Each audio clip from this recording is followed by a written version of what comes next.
don't you look at me? I've tried to be as open as I can.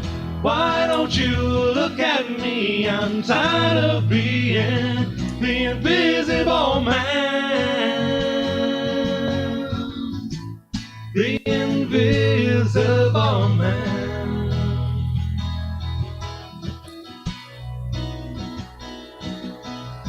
Oh, the invisible man. Well, hello everyone and welcome to another episode of The Invisible Man. Today we have Eddie Mole on with us. And if we can get everybody to say hi so we can check the sound. Hello. Here we go. So we'll just wait till we get confirmation before we dig right in. And I am listening to the stream here while we're waiting. Everybody, if you can please like the stream, like, subscribe, follow, share, whichever platform you're on. Let's get as many people watching today as we can. That would be great. So thank you so much. Sound is good. We have Shalim has joined us, our regular sound checker. So thanks a lot. So today, my name is Mark Davis Stallard. We've regular hosts are all here today. So Ryan Jans, whose middle name is also David, but he doesn't use it even though he should. And Phil Dupuis, whose middle name is not David, but it should be. Also known as... Hey everybody, how's it going? Colorado Phil. So how's everyone? We had some... Good. Good. We had our usual Keep amount. tracking beach sand all over the damn house, though. So. Okay, so it's good. So let's... Actually, before we get going, we're going to say hello. And it looks like we've got an active chat going on here. We're going to say hello to Kamal. Sorry, my thing is to mispronounce people's names. Zoe, Jeff, and Sophia have all joined us, and it looks like we got a bit of a good conversation going on there in the chat. We will keep monitoring that as always, and feel free to throw a question at our guests or even at one of us hosts. We'll do our very best. And Sophia has shared for us, so thank you, Sophia. Thank you, Sophia. Much appreciated. Thank you. So today's guest is Eddie Mole, and so Eddie Mole's music and songs span several genres and consist of both solo and collaborative projects. His work is full of musical and lyrical intervention and experimentation. Interesting.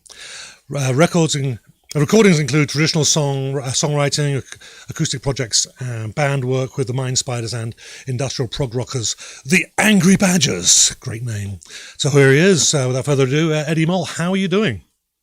Oh, good, thanks. Consider usual lockdown stuff, but the music's going as better than I could have hoped. Really. Nice. Lots of So you're getting lots of feedback, or you're actually making, or actually selling some music? Well, I sort of made a solo album over lockdown, and the Angry Badgers are back recording stuff, so that's quite well advanced.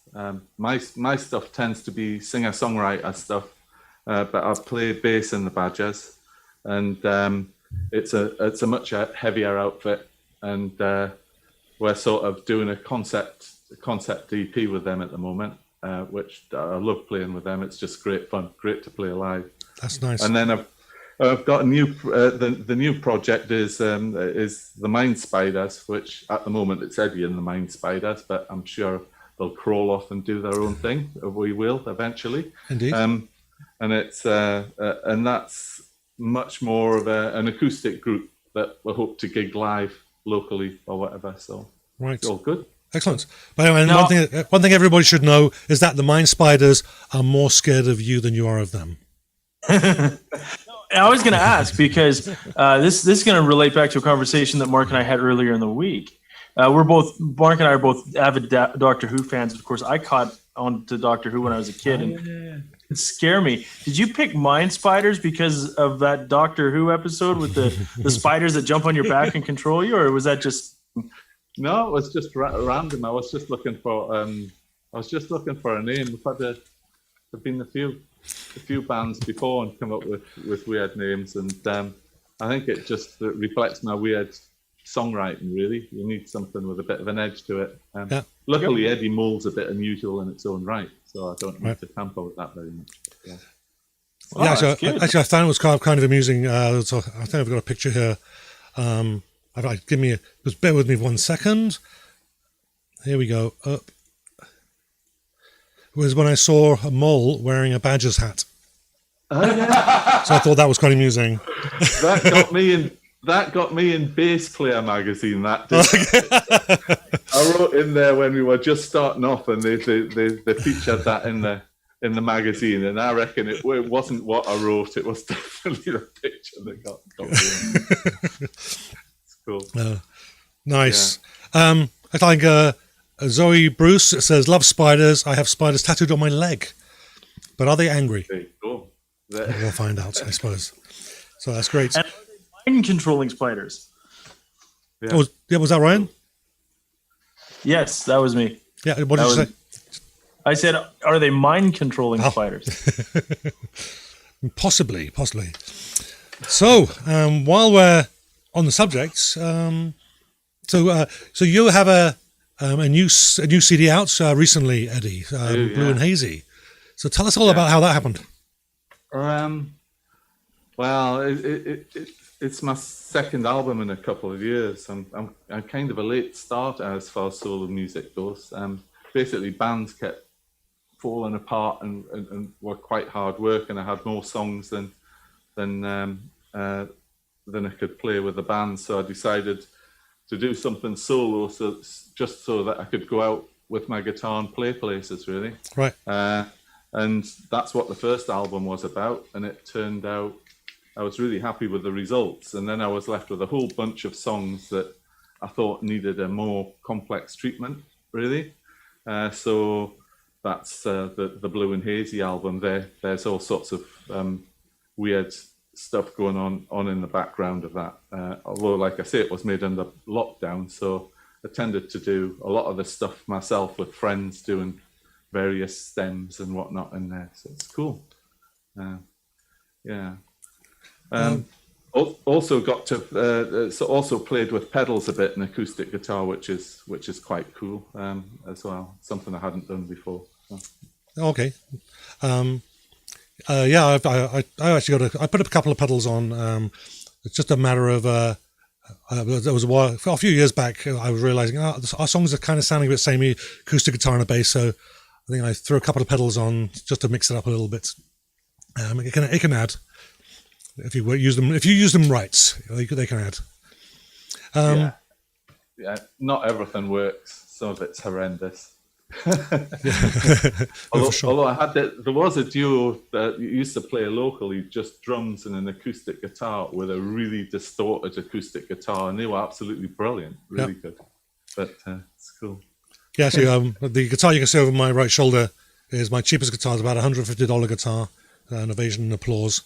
That's my favorite guitar, and it sounds decent plugged into an electric amp as well, and it plays like an electric. So a lot better than my Ovation, which cripples my thumb after playing it for an hour. So they can be a lot more fun to play as well. And then when there's a power outage, you just keep going. Anyhow, that's way off topic. So usually we start the show to ask you a little bit about yourself, but we kind of skip that, and we probably don't need to go back to that. But your accent, which is an English accent, leads me to believe we should probably tell the audience, or let the audience know just who you are and where you are and all that. Okay, I'm from the very, very north of England. If I was much further north, I'd be in Scotland, really. By gum. No further north than that. Oh, aye, lad. Bonny lad. Yeah. And really, there wasn't much of a music scene up there. I used to go and see bands in Newcastle a lot. I used to play folk music because that was the music that was going on round about. I used to go and see heavy rock music. I must have seen AC/DC about 6 or 7 times in the late 70s and early 80s.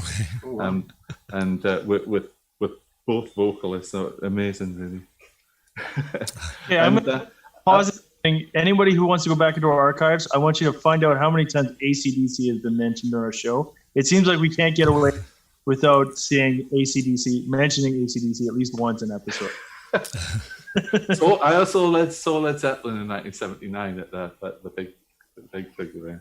So I don't know how many times they're mentioned. Probably lots as well. But Yeah, but I used to like all sorts of music back then. And sort of a sort of Hendrix was before me or whatever. But I like that sort of adventurous prog rock.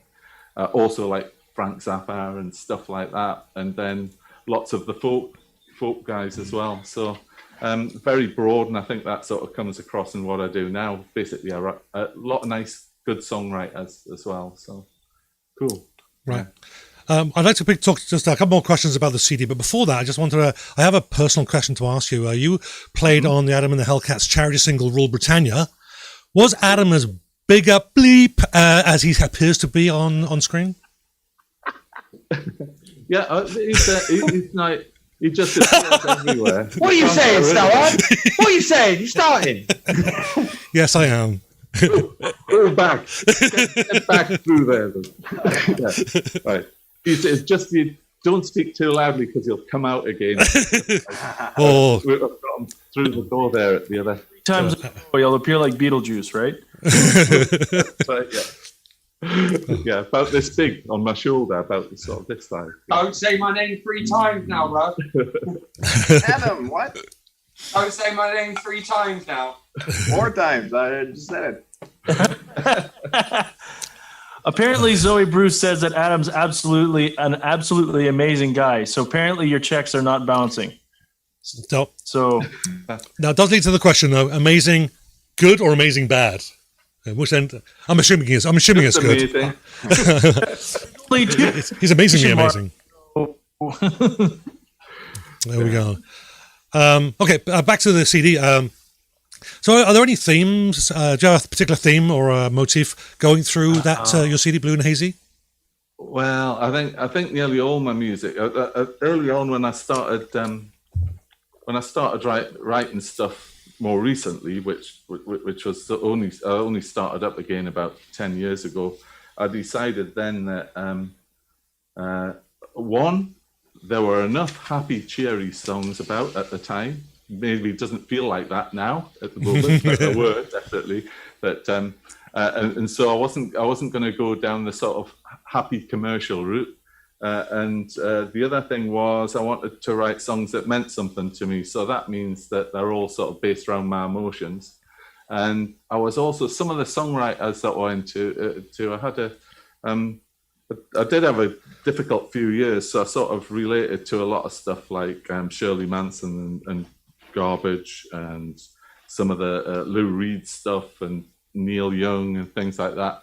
Basically people that said what they think. So I decided that was more for me. If I was gonna write music, that's what I was gonna do rather than try and sound or be like someone else. So that's what I've done since. Excellent. Oh, and just in case anybody, I'm sure everybody wants to check out your material there. If you look in the stream, we've got some details on Facebook. Look up. We have some details there. Bandcamp links. I think you've got your website in there, I think. Bandcamp, Facebook, YouTube channel, Reverb Nation, and Twitter links are in there. And on YouTube, look down. And you can go and check out all clickable links. Go check out all of his material there. Great. You know what? We've been going about 15 minutes. Would you be up for a song? Yeah, definitely. Let's do it. First one off the album. I'll do. Great. Just about a bit about this song. It was written about a local artist who's absolutely superb, but it was like she'd got the wrong gig. She was playing at a food festival, and she's like a really dark and really brilliant artist, really powerful songs.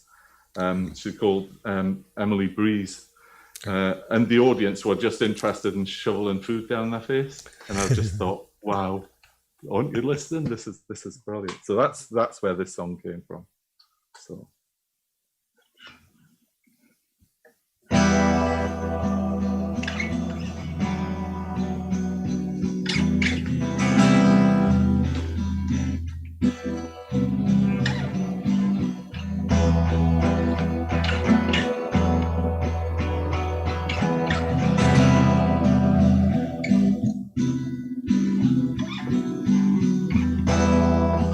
Emily Breeze is singing a song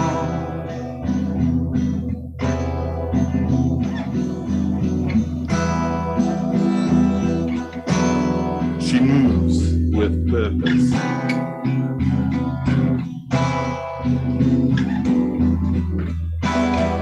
She sings it dark, she sings it strong.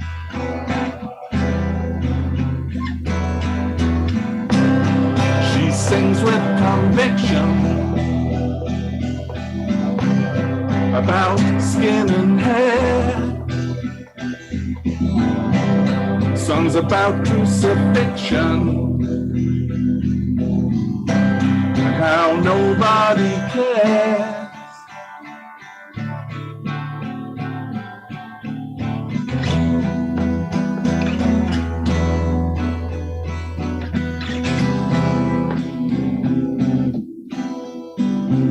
Emily sings.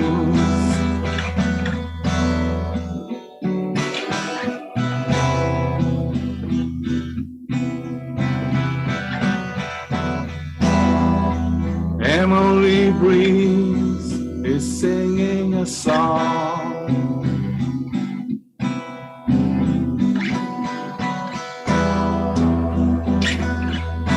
She moves with elegance.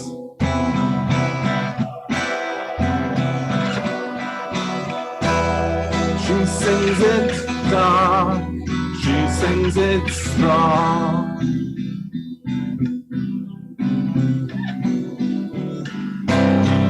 Of blackened trees and dark, dark places, of cool moist moss and shadowy faces.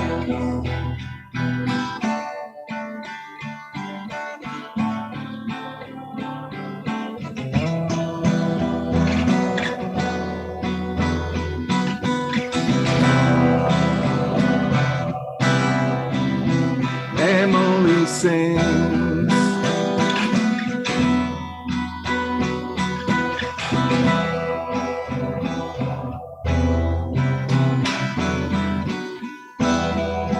Emily fades in from the white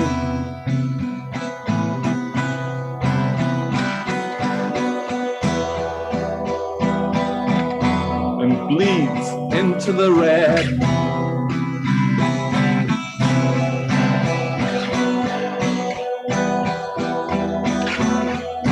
And turns and walks into the black.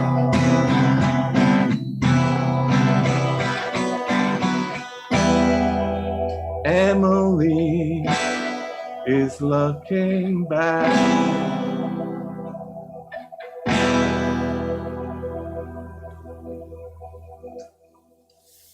Well, excellent. Thanks so much. Cool. Bring everybody back on. Great. Haunting and like moody. I love it. Good to eat. And we lost Phil. He's probably gone for a swim. Yeah, looks like it. Yeah. Just a swim. So we have a question from the audience. Shaleem Hussain says, on the Blue and Hazy album, there are 2 tracks credited to Eddie Mull and the Mind Spiders. How did you decide to include those 2 tracks?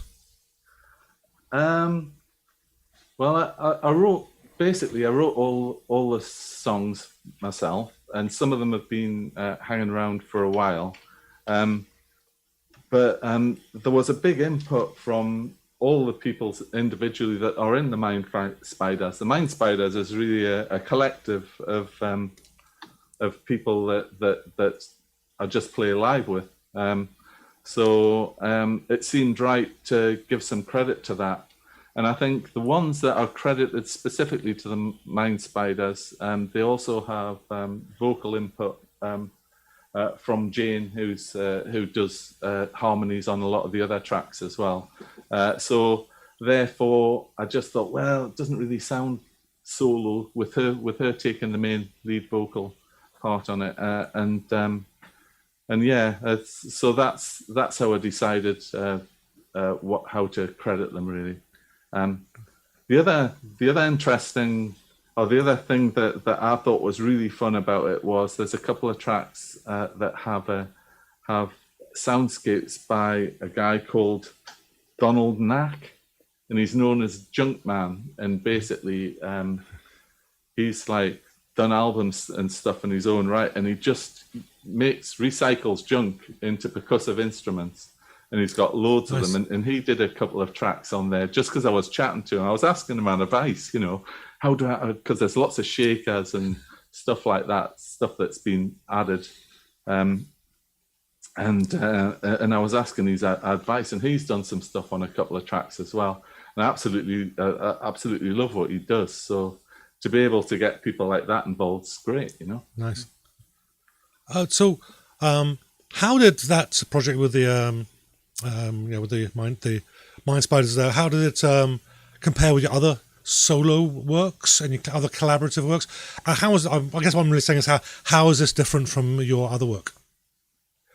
Well, I guess tend to have more harmonies, percussion. I know that there's a heavy bass player sort of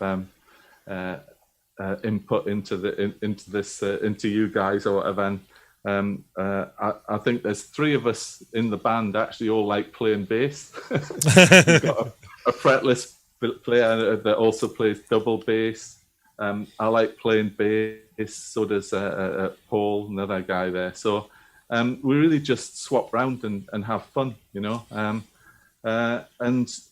I think the project itself of the Mind Spiders is so that we can play live and have fun. I mean, my fun, it's not going to, Emily sings isn't going to go down very well on the dance floor, really, unless everyone's pretty whacked out, really. So in terms of the Mind Spider stuff, we're aiming to go out and have fun and have live gigs, So. Nice. Shaleem actually commented on the song "Clap Clap Clap." The story in the song drew me in and kept interested right to the end. Hang on a second. Thanks very much. Just going to expand this a bit so I can read it. Yes, haunting and feels folk psychedelic or folk hyper psychedelic, entrancing. Would definitely love to hear it live. Cool. And yeah. And Shaleem's commenting on commented from Bandcamp. This album is very much my own sonic stand against the overproduced canned music that I hear every day at TV and radio. So he found that interesting. Something original. Well, I think that's really because I suppose like I used to go to a lot of folk things nearby, and I listen to some of the stuff on the radio now, and it's like the vocals and the guitar and everything, they're the same volume all the way through and everything. And I just felt it loses something. Obviously, most people don't feel like that because most of the music it seems to be like that nowadays. But there's, from that point of view, I just wanted to, so when we were doing percussion, I tried to avoid using drum software and things. I tried to use real musicians. I get the shaky eggs out and the bits of wood and hit them together and sort of make scraping noises and things. So I tried to do that, and I tried to leave all the mistakes in. So Nice. if they sounded good, I wasn't. I'm not one of these. It's like I did work with a studio, 13 Sound Studios, to do some stuff, and we were laughing because if I made a mistake on the vocals or on the guitar, then I'd want to do the whole thing again. Yeah. I didn't want to replace that little bit and patch things in. So I tried to avoid doing that. Really. Yeah, actually, I've tried to start. I got a new song that I was recording, and I thought I don't really know the song well enough, so I'll just plan it out and I'll just play the guitar for the chorus, and then I'll do a verse, and then 3 hours later I could have recorded like 5 songs in the time. It was just learn the damn thing anyway. So I definitely appreciate that, and there's definitely something a lot better about that, even from my own work, just having that whole performance, getting it all down in one take, warts and all sometimes. So I definitely appreciate that. So They you've got actually. ointment for them words there. What was that, Sorry? Phil? I said they got ointment for them words. Oh, okay. There. Yes. Well, I find if you just fiddle with them, they eventually fall off. Just, Dry ice. could do that too. So, have you done a lot of collaborations? I see that because you've been in the Mind Spiders and the Angry Badgers. Have you done a lot of collaboration? Not loads to be. Well, I suppose actually by the end of this year I will have done, yeah, because but not really until recently. I've obviously been on Adam's single, from what's it called, Adam? Rule Britannia, mate. Rule Britannia. You were trying to give me a hint. I couldn't remember it. It went. It's on here, I'm sorry, just tell Adam it's very forgettable. We will forget the title. Yeah, and the other thing, and also obviously, I'm besides that, it's really bands that I'm a member of. Although I've just done some words on a guy called Keith Symes' work, which is under the name of the Straw Kites. They do a very sort of Pink Floyd sort of prog rock, sort of airy sort of music, and he had a video and so of this girl on a train to this music, so I did words to it. So it looks like there's more stuff coming from that point of view, and it's just great fun to do. Never say no if I can do it. It's because it's a great opportunity. Yeah, sounds great. I will just say he did also play bass for Hellcats at a show last year as well, which was awesome. That's good to know, but we won't hold that against him. With 7 days notice as well to learn all the tunes. We offended Ryan. I'm sorry, Ryan. A lot more than that to offend me, man. You work in commercial construction, man. There are things said on that job site which should never be said again. This is what happens to drywallers. And if you're a drywaller and you're watching, don't say anything because you'll just embarrass yourself. He's not bitter. That's good to know. Okay. Not at all. No, Those pretty spicy words there for a bass player, huh? No, not just he can use words. Drywallers can't. Sounds good. And on that high notes, would you be up for doing another song for us, Eddie? Yeah, sure. Way right there, yeah. I'll do one more in the sort of from the first album, which is more acoustic style. Like I say, it was started off as demos actually. Sounds good. So this one's called Palm Reader. Just about going out and meeting somebody and having fun, really. So it's cool. So, yeah.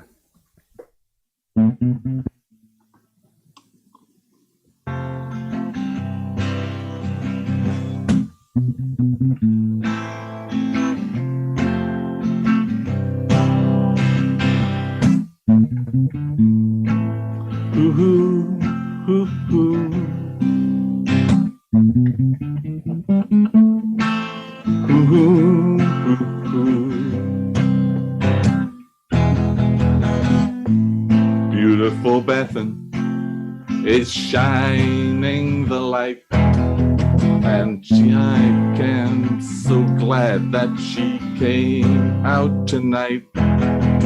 She shines like fire and takes me high, and it feels so good to know that we could. Cooking up plans, she's holding my hand, reading my palm, using her charms. Cooking up plans, holding my hand, reading my palm, using her charms. Ooh, ooh, ooh. Ooh, ooh, ooh.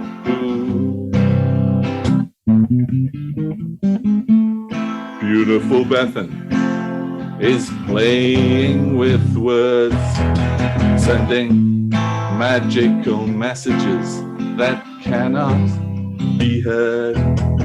She wants to play here with me today, and it feels so right that we're here tonight,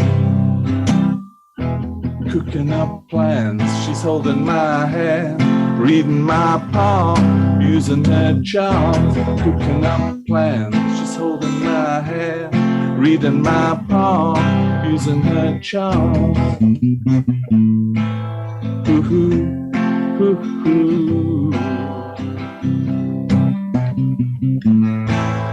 Ooh, ooh, ooh.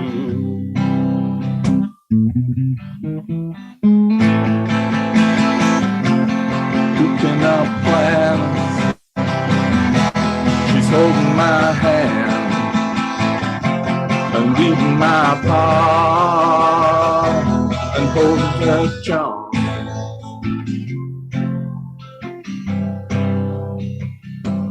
Reading my palm.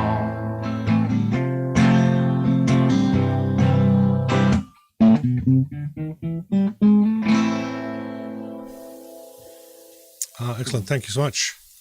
Yeah, Nice, very nice. Neil Young influence in that one. And when you started off with that little finger picking bit, I was like, hey, this reminds me of Hey Hey My My. Cool. Yeah, I'll take that. Yeah. I just need more distortion on it, obviously. There you go. Yeah. Cool. But just that same kind of somberness that Neil Young has in it, where he's kind of playing on that minor key, and it feels. Yes, you're totally right. Oh my God, Ryan, you're right. It just clicked for me. That's what I was hearing. Yeah, exactly. That sort of that minor tone, and that it sounds like Hey Hey My My. So Yeah. That is a very convoluted way to say great job, Eddie. Yeah. Thank you very much. Awesome job, Eddie. With that song. I hope that doesn't sound disingenuous now.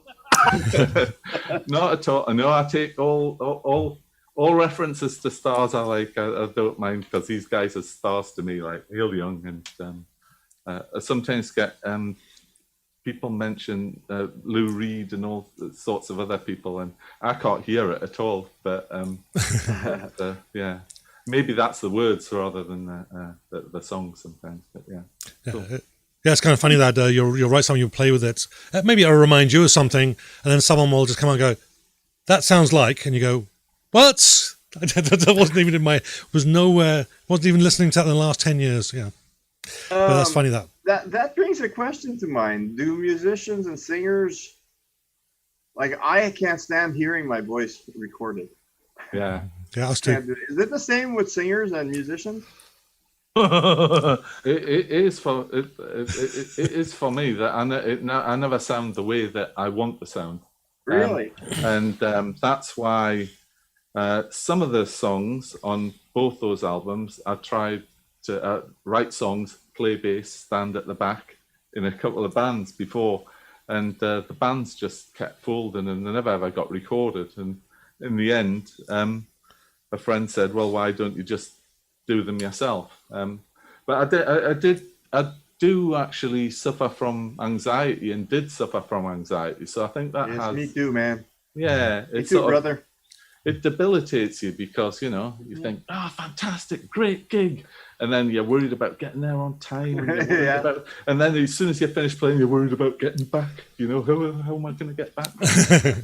so it's and then when am I going to remember the words or whatever? So it's I think you just got over that by actually doing it and actually making a lot of those mistakes and surviving. So Yeah, I mean, I cope because I do experience anxieties for a show, and so, often at the back of my head is phone in and cancel. That'll sometimes happen, but I mean, I live for being in front of people there, and being me. Yeah.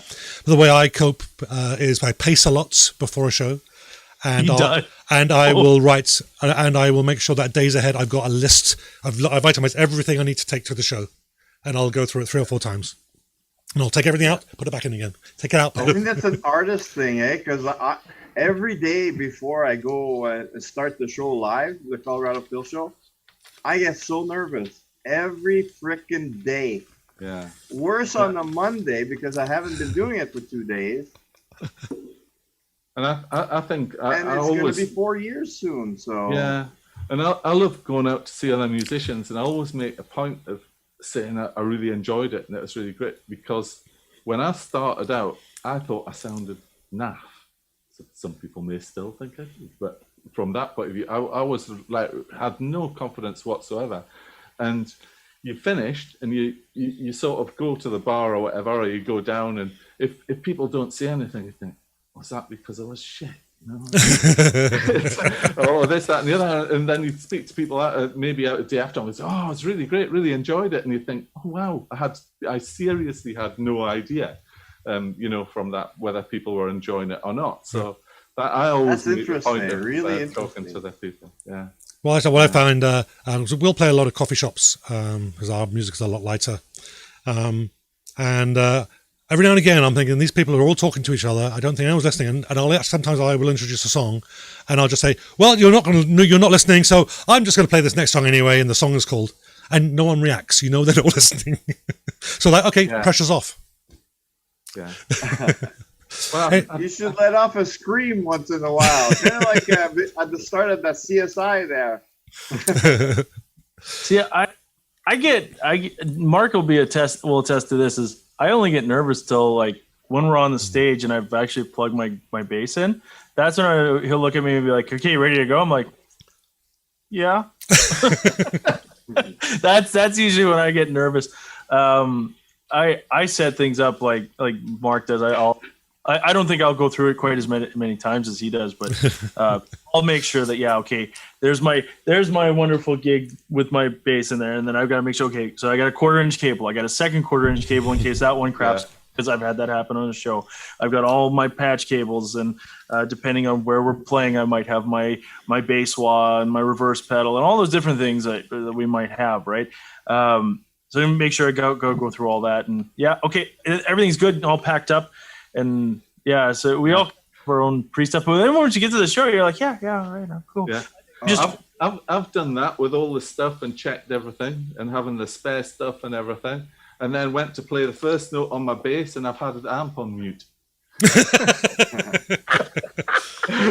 big stuff, bang! I think, I had a My worst anxiety time was when Kitten had hired me to promote their tour. And they came to Denver, and holy smoke, the whole day, leading up to the show, I was all like, all hyped and stuff. The day of, as soon as I got up, I was so nervous, so anxious, thinking nobody will show up, and then I get there and I realize the band is feeling the same way. Yeah. Yeah, there's nothing like those 10 minutes before you go on. And I think that's other things when bands start off. They normally get a spot on a Tuesday night on some greasy spoon somewhere or something like that, and think, oh, no one's going to turn up, and nobody does turn up. And then you realise that all the other bands have all been through the same thing. It's no reflection on you or whatever. It's just like that's the way it is, It's like us playing paying our dues, right? You go play to empty rooms and you play to everybody, and that's just how it kind of starts off. Every once in a while you get lucky, and it's like, hey, we got to play to Joe Black Coffee Bar is a place that we play on a regular basis, or Mark plays for sure on a regular basis, and then we have played there multiple times. And it's like, we get there on a Friday night, and it's like, this is coming. People are coming and going all day, so you you probably played it like 100 people, but not all at once. Yeah. So I mean, No, those I know, like the disappointment if you go to do a live show and nobody's there except the band and the people who work there. Or sometimes there's a support band as well. Oh. So there's 6 of you.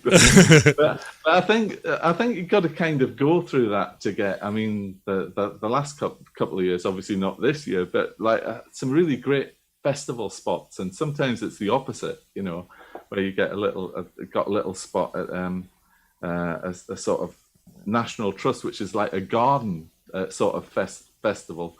As a local musician, I got a little spot to go on. I sort of walked out to this hillside of people, and it's like totally unprepared. I thought it was just, so it said local musicians wanted. It was like absolutely awesome. So it sometimes works in the other direction as well. It's cool. Yeah, it's kind of related here, but when I'm doing the show live, is it the same with you guys? When I'm doing really good, it's like a sweet spot you hit, and you're doing good. That doesn't happen all the time to me, but yeah. Well, I find I hit a zone, and I will just be in a completely different world. More than once, Ryan has looked at me with a big, and I'm like, I've got panic on my face because I'll come out of that zone, and I'll think, where the hell are we in the song? And sometimes I've ended a song halfway through. Sometimes we've done it twice. But that's a really great place to be. I mean, I love being in that zone, but my sense of time completely goes. now watch, you're going to start hecklers going there. I don't think he can't hear us. never had issue with us playing. Every time we go on, it's always like we've played well off each other. I think the worst we've ever had is I have a song that I start in, I count us in or bring us in with a little bass walking riff, and I've either played it too fast or I've played it in like a half step out. I played an F instead of F sharp. Or it's like, wrong with it? He's just like shaking his head. Okay. And then one time we were at an open mic and we played the same song, and I just started off like so fast. This song's probably like 110 beats a minute, like just kind of a nice, kind of groovy kind of thing. And I'm probably going at like 170, like just beats a minute. Yeah. It's like, oh, hey Phil, it's a family show. Hey. Oh yeah, it's getting hot though. Okay, talking of a family show, let's get to the chat. There's been a little bit of chat going on. So about the song, the lovely Sherry Cairns. One of us is married to her, probably me. Says loved it about the song. Chris Lady says totally Lou Reed vibe. And Shalem says, well, I'm sold. Just bought both of Eddie's albums from Bandcamp. Awesome. Yeah. Thank you very much. Yeah. Nice. Glenn Foster also on this chat on the Invisible Man live show also says cool tune there, Eddie. So from Glenn Foster.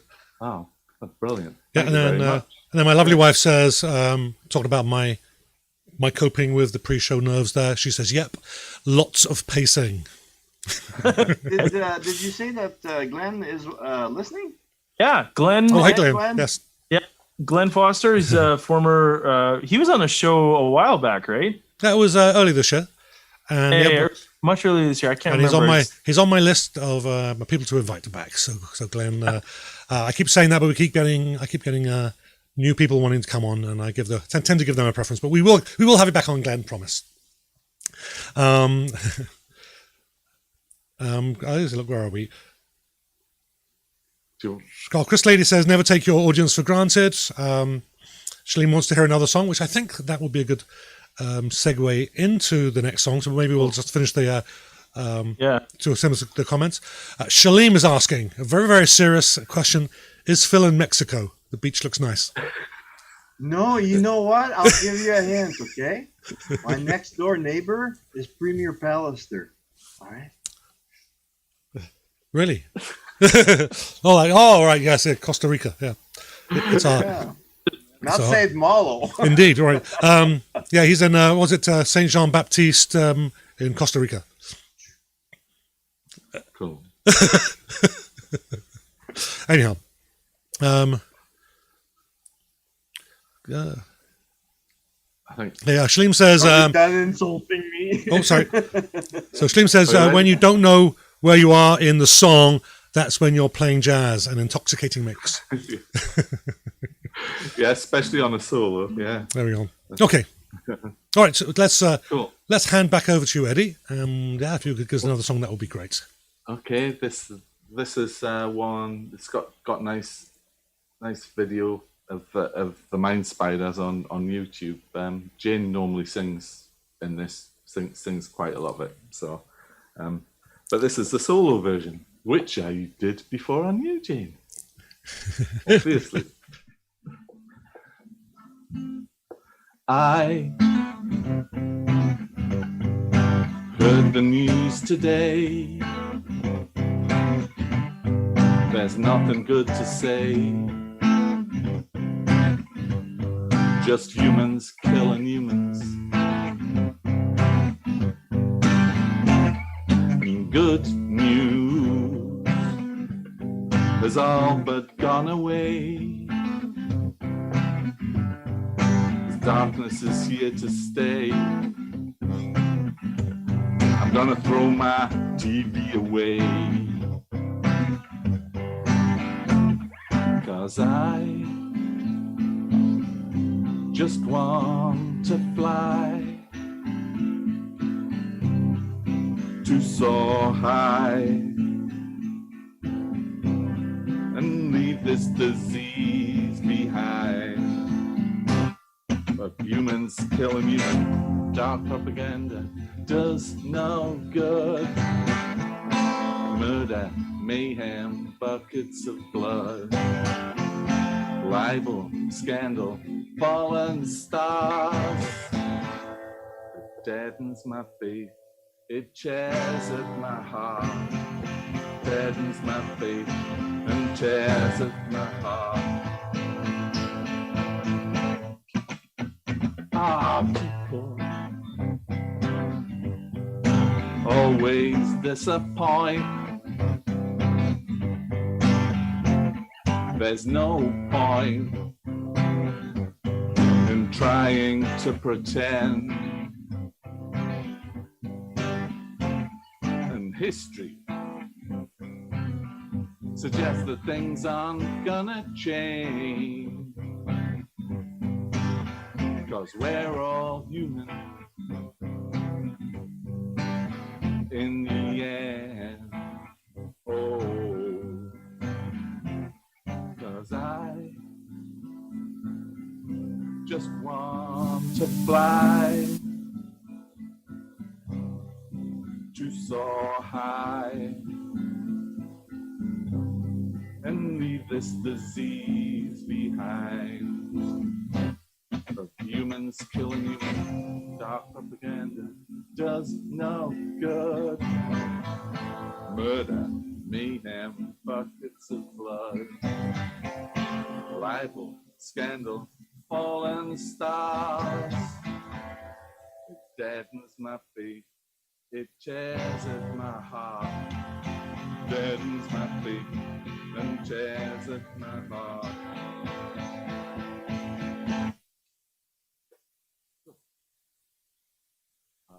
Hey, thanks again. That's good. Eddie, you've gone quiet again. Yeah. Oh, so it wasn't just me then. Oh, he did. He was going quiet. I think I was able to pull some of the sound back towards the end there, though. It did get a little boosted at the end, but yeah, it's definitely a. Okay, can you say something, Eddie?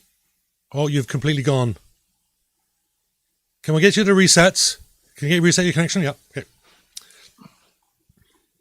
So I think we got through pretty much the whole song there. I think I was able to hear most of it, so hopefully it was loud enough for everybody out there. So apologies for the almost consistent technical issues that we have on the show. It's something different every week, it seems.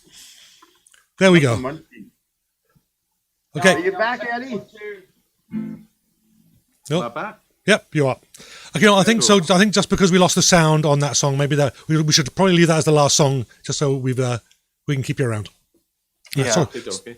yeah. So I had a couple. I think I had a couple more lined up. Unfortunately, we would like you to sound the best we can make you sound. Having you miming to your guitar is probably not a good place. Cool. Okay, Shalim. You said there was a video for this one, right? On YouTube?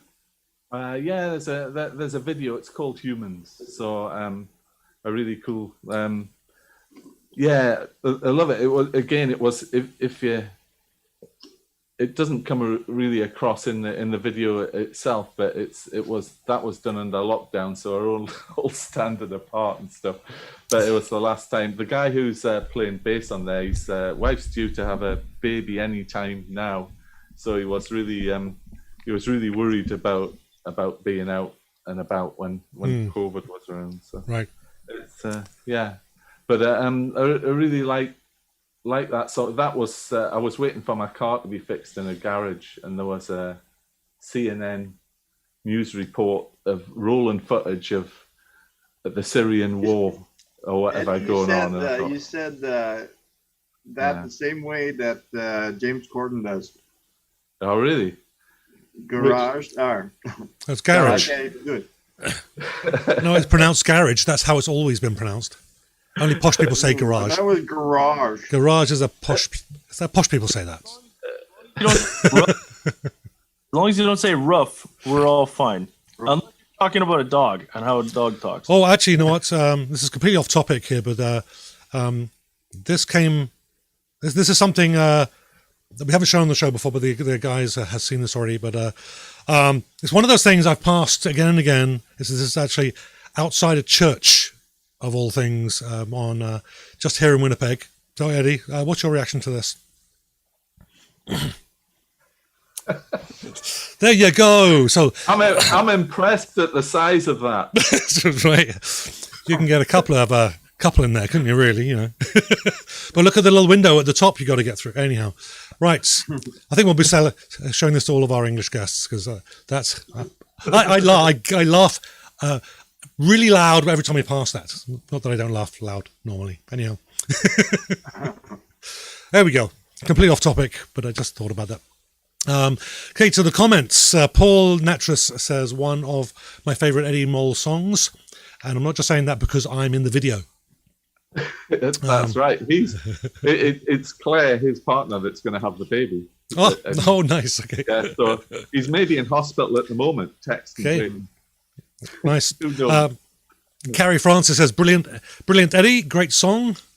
Oh, thanks, Carrie. I know Carrie was yeah. Chris Haley says, wow, very powerful. And he also says, visually pumping. Maybe he's referring to that picture that you put up. Actually, that came up earlier, but yes, it could be. Okay. Thank you very much. Yes. There's only one, after that picture, there's only one way we can go, isn't there, really? Let's have a look. What was the name of the last song, asks Shalim. It's called Humans. I think I see Paul's put up a link there, I think, on the... Oh, okay, I saw the link. I didn't know what it was for. Okay, yeah, I can see the link in there. Yeah. So. Okay, well, yeah, I think that's it for the chats. Okay, well... Yeah, there's lots of going on between people, and I try not to repeat the conversations because we have no idea what they're talking about, right? I do have let's talk about your musical influences. You had a whole load there. When did you first start really listening to music with an ear to want to perform, and which of those influences kicked off the game, so to speak? Well, it's interesting because I was listening to lots of rock music. Some of the early bands that I was into were bands like Hawkwind and Zeppelin and people like that. But then I was also into, like I was saying, into some really good songwriter stuff. like things like Neil Young and Cat Stevens, and a band from the northeast of England called Lindisfarne. Oh yeah. Which in fact, about 3 doors down from where I lived, one of the guys, Ray Clements, that lived from Lindisfarne, and so it was really diverse. I used to like lots of heavy guitar, but I just wasn't very good at playing that. I was more of a songwriter, really, at the end of the day. Right. And also, I used to bore myself with guitar solos. I can't get off on guitar solos. I would just go into the same loop of doing the same things over, and it just wasn't me. I wanted to do a different guitar solo every time. I didn't want to play the same thing over. So, and I guess that I sort of played a little bit of acoustic guitar with my friends and down the pub when I was in my late teens. But then I never played for until, must have been about 30 years later. I still had a guitar in the loft, and I found it in the loft, and it was a Strat. I'd kept it because I had my uncle had died, and he'd left me some money, and I'd always wanted a Strat, and I bought a Strat. So it went, and because I wasn't playing it, it was still in the loft, and I got it out, and the case was rusty, and I thought, oh no, it's knackered, Yeah. It's like it's rusty after all that time. And I opened it, and the guitar was lovely inside, and I thought, well, either use it or lose it. And I thought, well, I don't really want to play a Strat, so I sold it and bought a bass and an acoustic guitar and stuff. And I also, actually, the other thing was, I was really lucky because I was really into pinball machines, and because of that, I had a couple of pinball machines, and I was like a really good pinball player, so I was able to sell my pinball machines and get the gear I needed to start making music again, which was cool. I know you don't need much, but to actually make good music, but I really get off on having nice guitars and nice instruments, and it makes me want to play them. So that sort of kept me going. It's like if I make an investment in it, then I've got to use it. Right. Somehow. Yeah, this is, one of our friends, Bobby Starr, actually. He's getting on in years. He is scheduled to come on the show as soon as it's safe for because he'll be coming into the studio for that. And he's been playing for decades. I think he was playing in pubs and clubs while I was still in nappies. He's got about 8 guitars in a rack, and he told me that he plays each one of them half an hour every day. Yikes. Oh yeah. Yeah. And I've been trying to do that. I've not been quite as good, but I got 4 guitars behind me. I try and play each of them, if not every day, every few days anyway. Yeah, I think it's nice to have you to play your favorite guitars as well. Trouble is, people collect guitars, and if it's quite often if that happens, they end up not playing their favorite guitar.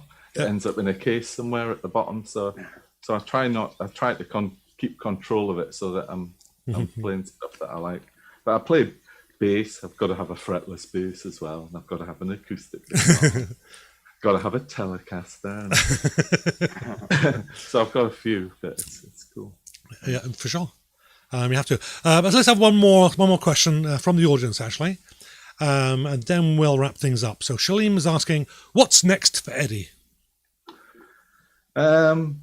Well, there's 3 things. Usually there's a lot going on, but as far as me and my solo work, I have a whole load of really dark songs that need a really sort of crunchy electric guitar sound, and so I'm gonna make those songs into something. I've got a draft name for it, a name. It's going to be called Horrible Songs for Horrible Occasions, and that's what. And because they're all sort of pretty nasty in one way or another. Some of them are funny, nasty. Some of them are just so. And it's sort of my sense of humor, I guess. And so there's that, and there's also. You'll send me those, right? Sorry. You'll send me those, right? Oh yeah, cool. Yeah, definitely. Yeah. And that's more of the stuff that I do, sort of stuff I do with the Angry Badgers. And the Angry Badgers are just finishing off. They're notoriously slow because they're perfectionists in terms of how they like it to sound in the studio, you know. So I don't know when it's going to come out, but there's an EP there that's going to have. It's about sort of machines and cyborgs and people like that, and it's quite dark as well. So that'll be cool. So I've got lots going on, really. So yeah. That's great. So hopefully the current situation won't hold you back. Oh, not at all. No. It's well, I actually lost my job as well. Lost a lot in COVID. So amongst other things, a lot of personal sort of stuff aside, I sort of also lost my job. But I have another job that is less demanding, so I have more time for music now. Right. So it's worked out. I've lost a bit of income, but I've gained a bit of time, and I'm going to make good use of it. Really. Yeah, good. Yeah, that's excellent. Yeah, that's the one thing we don't have. It's whether the situation is good or not, and could we change it? We never have the time, right? We have to let somebody else do it. So I'm glad that you found some time. Yeah, cool. Well, thank you very much for having me. Did Adam fall asleep in the back there somewhere? No, I'm here. Oh, you woke him up. Well, yeah, you've woken him up. Is he ever awake? Okay. Always so helpful. Oh, actually, Shalim did have a comment. Horrible songs for horrible occasions should go over well given these times. Well, yeah, I don't know. Maybe it should be cheery songs at these times. But once these times are over, then it'll really hit the spot. Everybody will be able to relate to it after that. So, yeah, cool. Right. Okay, well, thanks, Eddie. And anyone that wants to find more information about Eddie, you can catch him. Email him. Thanks, everybody, for commenting. Yeah, so you can email Eddie, eddiemolemusic@gmail.com, Facebook, Eddie Mole Music, Twitter, Mole Eddie. There's some other links as well, too long to put on the screen, and you wouldn't remember them, but they're in the description in the stream on Facebook, look up, and they're on YouTube description, look down. It's not the other way around. I got that back, did I? I think, or whatever it is. Look up or down. There's a description. All his information's in there. See, I hit the zone and I forgot where I was. And, excuse me. And we just got a little bit of self-promotion as well. So everything about The Invisible Man, if you want to see some previous shows, you can check out Facebook and YouTube. Everything's all compiled on our website, theinvisibleman.ca. Links to Facebook, to YouTube, and Phil and I are active on Twitter, MD Stannard and Colorado Phil 1. And of course, we're also on Instagram. We post pretty much daily The Invisible Man Show on Instagram. And so next on the list, Phil, tell us about your radio show. Hey, yeah. If you've never heard it before, I mean, give yourself a treat. It's fun. Well, I think it's fun anyways. So that's one vote. But I was going to mention, if you have heard the show or you've been listening this week, man, oh man, it was a bumpy ride a couple of days there with my internet cutting me on and off. And I was telling you listeners that if that happened a year and a half ago, I would have, my anxieties would have got the better of me, and I would have totally said, screw that, I won't do the show for the rest of the day. But no, I just coped with it. So check out the Colorado Phil Show. I play the best variety of local, national, and international independent music. I throw in a few classics that everybody really loves as well. You'll hear some informative stories, and you'll hear some fun and entertaining stories. Could be like UFOs, Bigfoot, or like that woman in Florida who came across what she thought was a headless body, but it was a barnacle-encrusted mannequin with no head. All kinds of stuff. So a happy ending. I should say the music, too, is all genres, and it's Monday to Friday, 12 to 4 p.m. Pacific, 1 to 5 p.m. Mountain Standard Time in Colorado, 2 to 6 p.m. Central Time here in the 204 Manitoba, and 3 to 7 p.m. Eastern Time. www.trilakesradio.com is where you can listen from. That's TRI, by the way, trilakesradio.com. You can also go to the Google Play Store and tell the Google machine to give you the Live 365 radio app. Ta-da. Okay, great. Thanks, Phil. And of course, if you would like to just say thanks or just to support us in any way, just you can buy us a virtual coffee on buymeacoffee.com/It's All in the Mind. And I am an author. I do have some paperbacks available, 2 children's books and a collection of short stories, which you can find at books.mdstandard.com. But you can find links to everything at the invisibleman.ca.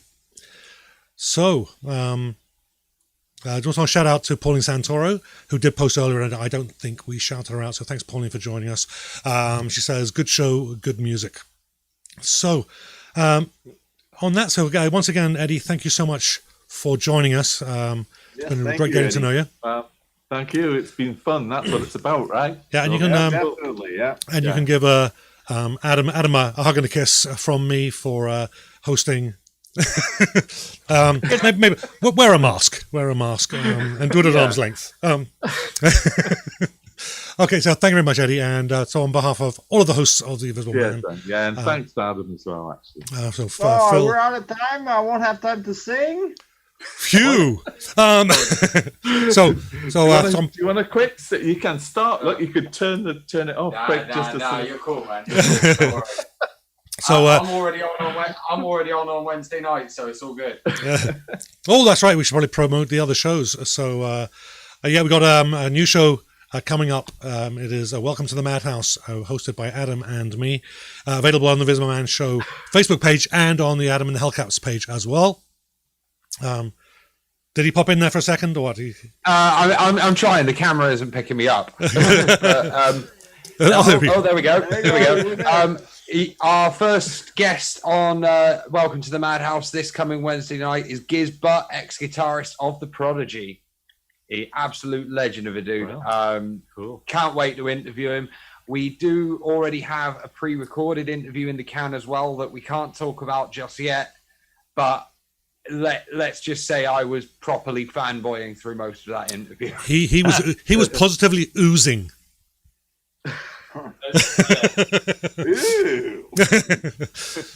Yes, it's great. And of course, we have the Invisible Song Club on Sunday, 3:30 Central, and that was 8:30 p.m. in the UK as well. And we're reviewing songs from Annihilator and Ryan Webb.